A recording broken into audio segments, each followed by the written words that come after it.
Vijayapura police station limits ಬರುತ್ತೆ ಆ ಗ್ರಾಮ, ಯಲವಳ್ಳಿ ಅನ್ನೋ ಗ್ರಾಮ. ಆ ಗ್ರಾಮದಲ್ಲಿ ಆ ಪೊಲೀಸ್ ಸ್ಟೇಷನಲ್ಲಿ ಸರ್ಕಲ್ ಇನ್ಸ್ಪೆಕ್ಟರ್ ಇಲ್ದಿರ ಇರೋದು ನೋಡಿಕೊಂಡು ಇವ್ರನ್ನ ಕೊಲೆ ಮಾಡೋದಕ್ಕೆ ನೆನ್ನೆ ಬಂದವ್ರಿ. AC ಕೋರ್ಟಲ್ಲಿ ಕೇಸ್ ನಡೀತಾ ಇದೆ. ಆ ವೆಂಕಟರೆಡ್ಡಿ ಅನ್ನೋ ಒಬ್ಬ ಡೂಪ್ಲಿಕೇಟ್ ನಕಲಿ ಜಾತಿವಾದಿ, ಇವನು ಎಂಥ ದೊಡ್ಡ ನಮಕಾರಂ ನನ್ನ ಮಗ ಅಂದರೆ, ರಾತ್ರಿ ಹೊತ್ತು ಯಾರನ್ನಾದ್ರೂ ನಂಬಿಸ್ಬಿಟ್ಟು ಕರ್ಕೊಂಡೋಗಿ ತಲೆ ಮೇಲೆ ಕಲ್ಲೆತ್ತಿ ಕುಕ್ಕಿ ಸಾಯಿಸಾಕ್ತಾನೆ ಅಂಥ ಬೋಳಿ ಮಗ ಅವನು ವೆಂಕಟರೆಡ್ಡಿ ಅನ್ನೋನು. ಅವನೇನು ಮಾಡ್ತಾನೆ, ಒಂದಷ್ಟು ಜನ ಹೆಣ್ಮಕ್ಳ ಟೀಮ್ನೆಲ್ಲ ಮಾಡ್ಕೊಂಬಂದು ಈ ಅಜ್ಜಿ ಪಾಪ ಯಮ್ಮ ಯಾರೂ ದಿಕ್ಕಿಲ್ಲ ಇವ್ರಿಗೆ, ಇವ್ರ ಜಮೀನಿಗೆ ಇಷ್ಟು ದಿನ ಕಾಲಿಡ್ದಿರ ಇರೋರು ಏಕಾಏಕಿ AC ಕೋರ್ಟಲ್ಲಿ ಕೇಸ್ ನಡೀತಾ ಇದ್ರು, ಏಕಾಏಕಿ ಬಂದು ಈ ಅಮ್ಮನ ಮಾರಣಾಂತಿಕವಾಗಿ ಹೊಡೆದಿದ್ದಾರೆ.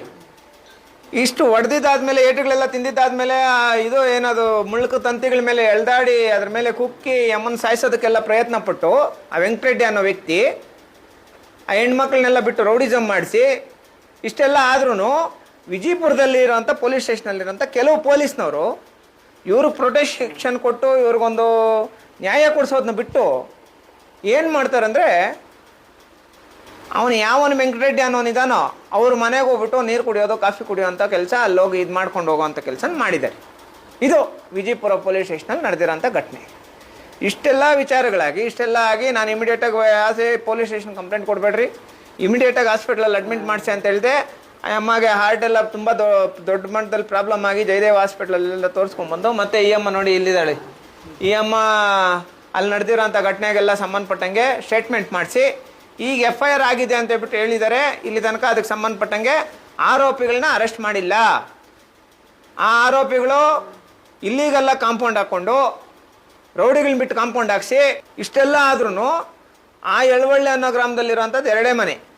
ಯಾವುದೇ ಕಾರಣಕ್ಕೂ ಕಾನೂನು ಉಲ್ಲಂಘನೆ ಮಾಡೋಂಥ ಕೆಲಸನ ನಮ್ಮ ಸಂಘಟನೆಗಳವ್ರ ಕಡೆಯಿಂದ ನಾನು ಮಾಡ್ಸೋಕೆ ಹೋಗಲ್ಲ.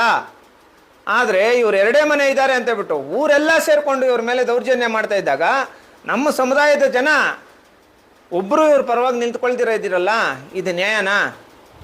ಈ ವಿಚಾರಕ್ಕೆ ಸಂಬಂಧಪಟ್ಟಂಗೆ ಅತಿ ಶೀಘ್ರದಲ್ಲೇ ನಾವು ಯಳವಳ್ಳಿ ಚಲೋ ಕಾರ್ಯಕ್ರಮ ಮಾಡ್ತಾ ಇದ್ದೀವಿ. ಇವನು ಯಾರು ವೆಂಕಟರೆಡ್ಡಿ ಅನ್ನೋನಿದಾನೋ ಅವನ್ನ ಗ್ರಾಮದಿಂದ ಗಡೀಪಾರು ಮಾಡಬೇಕು, ಇವ್ರ ಕುಟುಂಬಕ್ಕೆ ಸೂಕ್ತ ಭದ್ರತೆ ಕೊಡಬೇಕು. ಇವರು ಎರಡೇ ಫ್ಯಾಮಿಲಿ ಇದ್ದಾರೆ ಅಂತೇಳ್ಬಿಟ್ಟು ಇವ್ರನ್ನ ಪೆಟ್ರೋಲ್ ಹಾಕಿ ಸುಟ್ಟಾಕಬೇಕು ಅಂತೆಲ್ಲ ದೊಡ್ಡ ಮಟ್ಟದಲ್ಲಿ ಪ್ಲ್ಯಾನ್ ಮಾಡಿದ್ದಾರೆ. ಇವ್ರನ್ನ ಸಾಯಿಸಾಕಬೇಕು ಅಂತ ಹೇಳ್ಬಿಟ್ಟು ಪ್ಲ್ಯಾನ್ ಮಾಡಿದ್ದಾರೆ.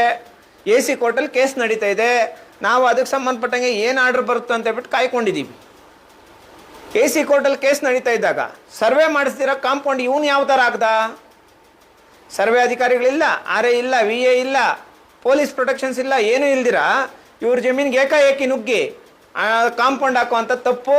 ಅದಕ್ಕೆ ಸಂಬಂಧಪಟ್ಟಂಗೆ ಈ ಕೂಡಲೇ ಆ ವ್ಯಕ್ತಿನ ಅರೆಸ್ಟ್ ಮಾಡಿಲ್ಲ ಅಂದಾಗ ದೊಡ್ಡ ಮಟ್ಟದಲ್ಲಿ ಹೋರಾಟ ನಾವು ವಿಜಯಪುರದಲ್ಲಿ ಮಾಡ್ತೀವಿ ಅಂತ ಹೇಳ್ಬಿಟ್ಟು ಹೇಳ್ತಾ, ಈ ಕುಟುಂಬಸ್ಥರ ಜೊತೆ ಇವತ್ತಿನ ದಿನ ಇಡೀ ಸಮುದಾಯ ನಿಂತ್ಕೊಬೇಕು ಅಂತ ಹೇಳ್ಬಿಟ್ಟು ಹೇಳ್ತಾ, ಮುಂದಿನ ದಿನಗಳಲ್ಲಿ ಹಂತವಾಗಿ ಈ ಹೋರಾಟಕ್ಕೆ ಸಂಬಂಧಪಟ್ಟಂಗೆ ಅಪ್ಡೇಟ್ಸ್ ಕೊಡ್ತೀನಿ. Thank you so much. Jai Bhim.